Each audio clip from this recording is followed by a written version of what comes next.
Dear Black people, I have an honest question. And it's something I really need to know. I've seen it happen a bunch of times, and I thought it's about time that I ask.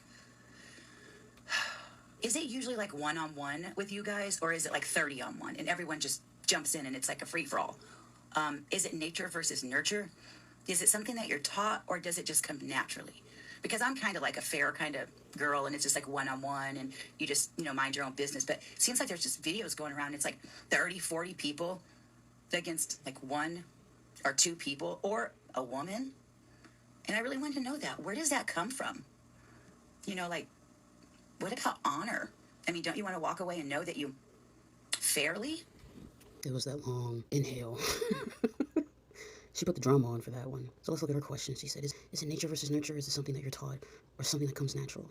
And here, attempt by white racists to always frame black violence as if it's this unique form of savagery, despite the fact that violence is literally a universal trait that everyone participates in. When black people are violent, it's different. When white people are violent, it must be, in the name of God? Hence the Crusades, perhaps, maybe. However, when we're talking about black violence, especially black violence against white people, you must always understand the context, because in the history of Americas, where slavery was allowed to roam free on the prairie, in this country, black violence against white people is almost always a reaction to white antagonism. So let's move on. Then she asks us, seems like there's videos going around with this, 30 or 40 versus 1. Is it? Is it going around?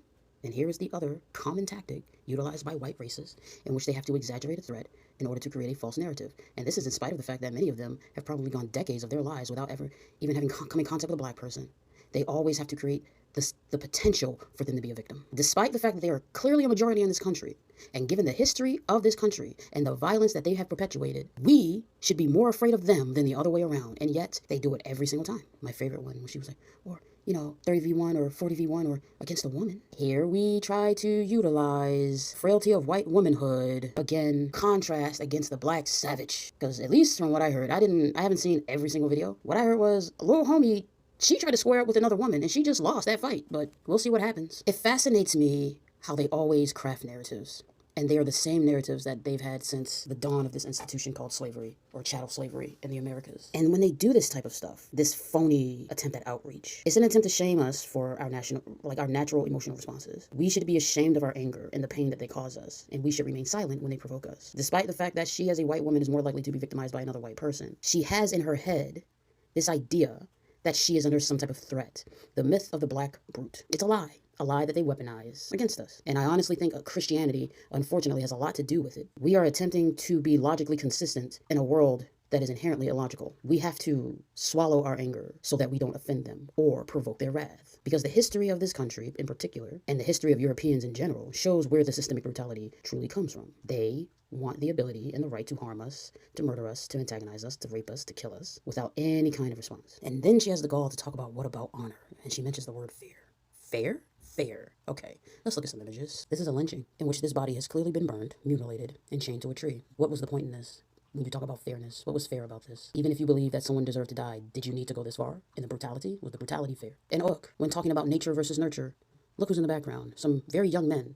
And one of them is actively smiling at this image. Okay, here's yet another image. I don't have the backstories to all of these, unfortunately. But clearly you can see, based off of the height alone, there are lots of young children. Most of them seem to be young boys. Again, when we talk about nature versus nurture, which culture normalizes brutality to their children? Here's another image. You can clearly see that a man has been hanged in the background. And what do you see? Three young white boys, one of which, again, is smiling during a lynching of another human being. But again, tell us again, Miss White Lady, about nature versus nurture. Please tell us. Next up is the lynching of Thomas Shipp and Abraham Smith. Here it is. 2 black men who were hung on suspicion of a murder, I believe. Wasn't even found guilty. And look who's right there. 2 young white women. And again, another smiling white man. But tell us again about black culture and its propensity towards violence and brutality. The Omaha race riots of 1919, which resulted in the lynching of Will Brown. This was apparently as a result of ill feeling between black and white workers at the stockyards. In their desire for ever cheaper labor, they decided to employ African Americans, and that caused ill feelings among the whites. Oh, look who was the largest ethnic group at the time. Ethnic Irish, the largest and earliest group of immigrants that established their power base in the city. Irish people in America engaging in racism. Who would have thunk it? And somebody let Billie Eilish know, so we're clear. For those of you who are still trying to pretend that you didn't see what the fuck you saw, or that she didn't say what the fuck she said, or that it wasn't that big of a deal.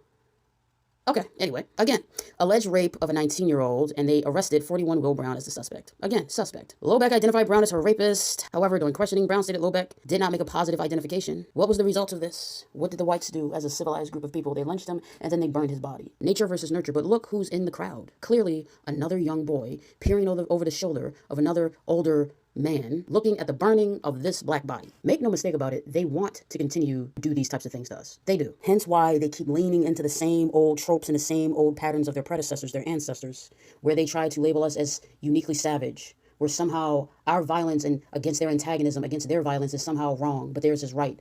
We have to be the good Christians, but they get to be what? I don't even know. I swear they weaponize Christianity against us to make us pretend as if somehow we need to remain in sync with some moral system that they don't even fucking follow. It's exhausting. Absolutely exhausting.